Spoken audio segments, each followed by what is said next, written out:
गोरी गावामध्ये रात्री गोदावरी नदी पात्रातून पाणी सोडलेल्या पाण्याच्या माध्यमातून सध्याला अशी परिस्थिती आहे। एवढ्या पाण्यामध्ये आहेत आमचे घर सुद्धा वाहून गेले। हे आमच्या घराची कंडिशन बघा, आम्ही इथं उभं ते आमचं एवढं पाणी आहे।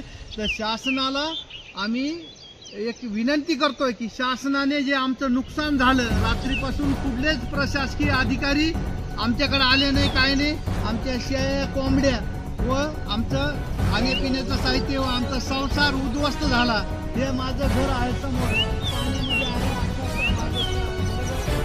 उद्ध्वस्त झालेला आहे। तरी शासनाने तातडीने पुनर्वसन करावं व नुकसान भरपाई द्यावे। गोरी गावामध्ये सध्याला ही अशी परिस्थिती आहे।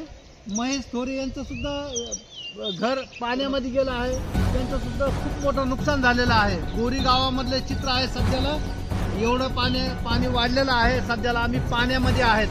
तरी मी महाराष्ट्राच्या मुख्यमंत्र्याला विनंती करेन की मुख्यमंत्री साहेब, महाराष्ट्रामध्ये शेतकऱ्याचं गोरगरीब लोकांचं या महापुरामुळे खूप मोठं नुकसान झालेलं आहे। तातडीने शासनाने ह्या गोरगरीब लोकांना मदत देण्यात यावी ही मागणी करतोय। मी गोरी गावातील नागरिक आहे आणि आज माझं संसार उद्ध्वस्त झाला, माझ्या घरामध्ये पाणी आहे। आज ह्या एवढ्याला आम्ही रोडवर उभारतो असं एवढं पाणी आहे।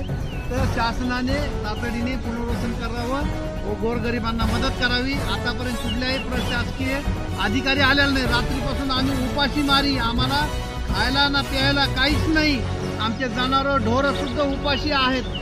स्थलांतर केलं तिकडं, पण आम्हाला आतापर्यंत चहा तर नाहीच, पण खाण्यापिण्याचे सुद्धा वांदेत। तातडीने शासनाने याचं लक्ष घ्यावं आणि गोरी अंबड तालुक्यातील गोरी गावामध्ये लक्ष द्यावं अशी मी मुख्यमंत्र्यांना एक जाहीरपणे विनंती करतोय।